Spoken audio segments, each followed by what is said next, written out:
Good morning. Today is the 19th, and we're going to start with a daily reflection on the Old Testament. Can a woman forget her sucking child, that she should not have compassion on the son of her womb? Yea, they may forget, yet will I not forget thee. Behold, I have graven thee upon the palms of my hands. Isaiah 49:15-16. God's promise to gather and restore his scattered children receives repetitive emphasis in the Old Testament and the Book of Mormon. Although Israel had given her God many reasons to forsake and forget her, to choose another people to represent him, the Almighty would forevermore be true to his word.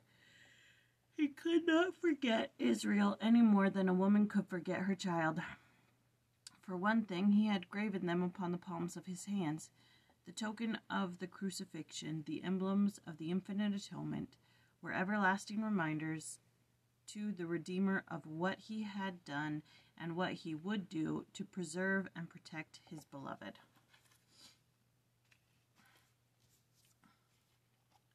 And that goes right along with the verses for today, the chapter for today, which is Jeremiah chapter 32. Jeremiah is imprisoned by Zedekiah. The prophet purchases land to symbolize the return of Israel to their land. The Lord will gather Israel and make an everlasting covenant with them. Okay. That's the gist of it. He's imprisoned. The king of Judah, Zedekiah, says to him, "Wherefore dost thou prophesy? And say, Thus saith the Lord, Behold, I will give this city into the hand of the king of Babylon, and he shall take it. And Zedekiah, king of Judah, shall not escape out of the hand of the Chaldeans." Basically, he's imprisoned because the king didn't like what he said. Now,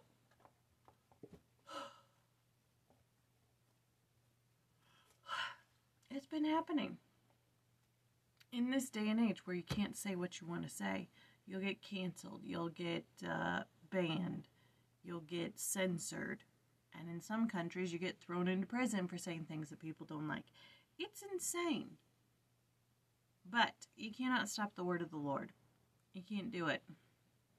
So that kind of stood out to me. And then, in verse 27, Verse 27, the Lord says, "Behold, I am the Lord, the God of all flesh. Is there anything too hard for me?" He's saying, I'm going to make Babylon take this land. I'm going to give it to the Chaldeans. There's nothing I can't do.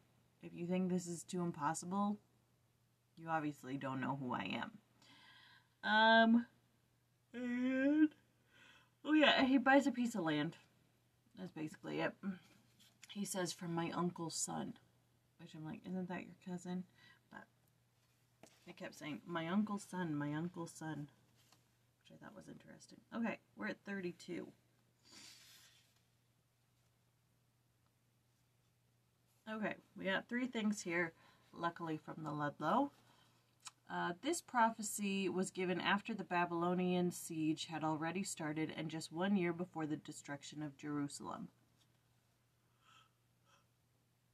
The fact that Jeremiah was imprisoned is verified by Nephi, the Book of Mormon writer, who lived in Jerusalem at the same time as Jeremiah. Concerning the residents of Jerusalem about 600 BC, Nephi wrote, "They have rejected the prophets, and Jeremiah have they cast into prison, and they have sought to take away the life of my father, insomuch that they have driven him out of the land."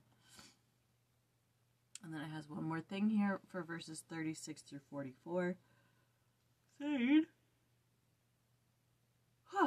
"Although the city of Jerusalem is going to be delivered into the hands of the Babylonians and destroyed, yet in the latter days Israel will be gathered back to the land again, and the Lord will make an everlasting covenant with them, that they shall not depart from me."